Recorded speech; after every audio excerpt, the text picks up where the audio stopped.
99 Nights in the Forest is full of secrets, and some very scary secrets. And I'm not talking about him throwing cultist bodies into the fire. There's a lot of scary things in this game.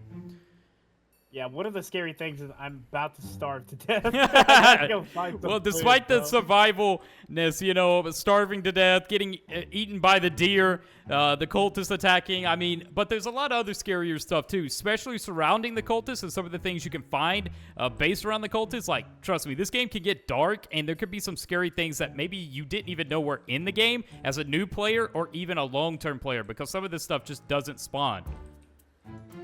That is true. That is true. And I also would say sometimes, you know, you're playing a lot with your team, right? People playing a lot with like a squad of 5.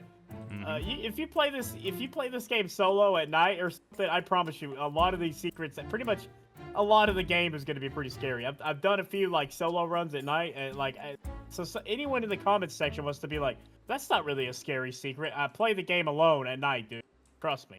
Yeah, like, trust me. Solo runs are entirely different, and they definitely give you a different experience unlike anything else. And I think one of the scariest secrets to kind of start us off with here, definitely, and we'll probably talk about like glitches and bonus secrets as well in this, is just the fact that like the cultists are always dominant. Like, you can find different cultists, I guess, locations and stuff that spawn. And here's the thing about this game. Like, sometimes your map is, like, randomized. So you'll sometimes get, like, structures and things that other players don't usually get the opportunity to see. Some are more common than others. Some do pop up quicker than others. And one is the cultist ritual circle. You know what I'm talking about? Oh, 100%, 100%. I mean, it's got to be, like, if you got to break down the location, because we're not there right now just to describe it. It looks like a spot where like the cultists may be making like sacrifices to the deer, because you have like wolf bodies kind of scattered around, and you have like the ritual drawn out and everything. And yeah, I remember the first time I saw it, it freaked me out. I'm not gonna lie, it freaked me out. Yeah, there's definitely some dark rituals that kind of expand the storyline and the cultists and what they're kind of doing to perhaps make the deer not want to attack them, be it whatever they're sacrificing to the deer. I'm not sure, or how that's really playing into it, but we do know the deer is not only on good terms with the cultists, but also like the wolves and the bears, as the deer uses them to guard the children that the deer has kidnapped.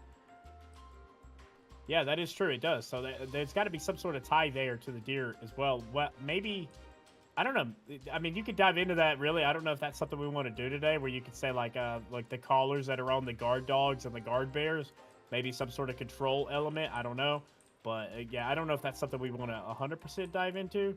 Hold on, let me grab these. So what you're saying is the collars on the like the bears and stuff? It could be like a way. I mean, you got to think about all like the if you dig into like the lore of the game, like all the science aspects. Like, you can go to like a science lab. There were like experiments done. We've talked about it before on the channel. Like, I wouldn't doubt there being some sort of connection with those collars that the animals wear, and then being controlled. Oh, true. You know, to like, I don't know. True. It's just a thought. That's definitely something to think on more. But, you know, getting to some more simple ones as well. Like, on night 1, the deer just watches us from the tree but doesn't approach us. Why is that, do you believe? I think it's, in my opinion, I think it's studying us, studying our behavior, watching. You know what I mean? Because it does seem like, especially as you play, it just seems like the deer gets like more difficult to avoid. I mean, we've obviously made it to like past 500, not to brag. Go ahead and compliment us. I'm just playing. Anyways, yeah, we've kind of seen it firsthand. The way the deer, just as time goes on, it just seems like it's like more and more difficult to deal with. And obviously you can't kill it or anything, so it's not like everything else in the game where you could just get really good at the game. So I think it does like study you, and I think that's what Night 1's mainly about. It just watches. It's just like, hey, okay, I'm seeing what you guys are all about. And he definitely seems to get more angrier as the nights go on, which is interesting. Yeah, he's like getting more and more angry that he cannot, I guess, kill us or attack us. Yeah, I don't know. Or especially if, like, I guess if we've rescued the children, I imagine that adds to it as well. Yep, definitely. His anger just gets even more because, I mean, the ending cutscene and everything like that as well. But what's some glitches or kind of secrets that you know of that you might want to touch on? Well, we've obviously found the one secret of the cake growing. I saw your short that you put up about it. That in our long run, we see the cake growing in the garden, which I thought was a pretty interesting little secret. I had never heard of that before, so I would classify that as a possible secret. We also had a glitch kind of secret. This is going to be more of like an in-game thing, maybe, unless you're just really good and you can craft it quick. I remember we had the what is it, the temporal accelerometer that speeds up the time. We had it glitch out like pretty weird the way it was glitching out on us, and of course we fixed it just by getting the hammer and placing it. But yeah, that's just a couple. Yeah, definitely. And I think even like sometimes a glitch that we've encountered a lot as well is like with the bandages. Like sometimes if you go down with a bandage, like it'll won't it like glitch up sometimes or something? Yeah, but you can't pick up the bandage. Hey, check this out real quick. Did you know you could do this? If let's say you're running from the deer at night and you don't think you can make it back to your camp, you can actually jump up here. And will this protect you from the deer?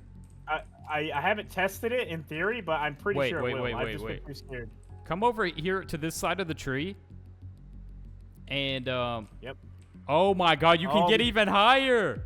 Yeah, now I think we're for sure safe up here, dude. Okay, here's a little secret for you guys right here.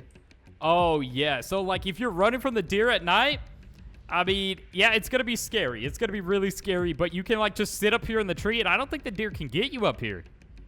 I don't think you can. We may have to test that, but yeah, just keep your hand off your movement keys, because one wrong move and you're falling right down into the deer's like arms, dude.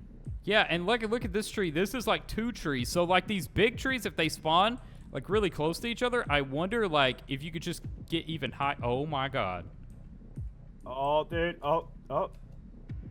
I think. I fell. Oh no. I think the limb might be like, this limb might be one of the highest you can get on the trees. But honestly, yeah, you can climb the trees. I never even thought about that, dude. That's pretty cool. Yeah. Climbing That's a good secret, right? Being able to climb the tree. I think that's a really good secret that I didn't really even think about doing a lot of times, so I'm sure a lot of other players as well, they're probably like, dude, I didn't even think about being able to climb the tree, hop on a limb, maybe protect myself that way. If it doesn't protect you from the deer, it's got to protect you from, like, wolves and stuff, like 100%. Exactly. It's not going to help you too much with, like, a cultist if you're in a situation, because obviously you have the crossbow cultist, but I do think it will protect you from the deer. I mean, I'm not 100% sure, but based on my calculations, I'm doing the math here of the height of the height of that limb and the height of the deer, and I think you're going to be safe.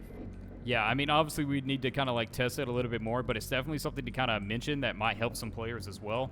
And this game is full of a lot of glitches right now. That's the thing. We've encountered a lot of them, the deer, glitches with the deer and some of the surrounding things as well. I mean this is once we got to like night 500, dude, our bags weren't working. Nothing was working. It was all breaking. I forgot about that. Like, it was weird because after day 500, like, our bags wouldn't pick anything up, or like I could pick stuff up, but it would just delete the stuff or something, I think. Yeah, it was like you were just eating it, but obviously you weren't. Like, it was just gone. Yeah, that was weird. Basically, guys, if you know any secrets as well, post them in the comments, and we might make a whole video on the secret of the comment you posted. Absolutely.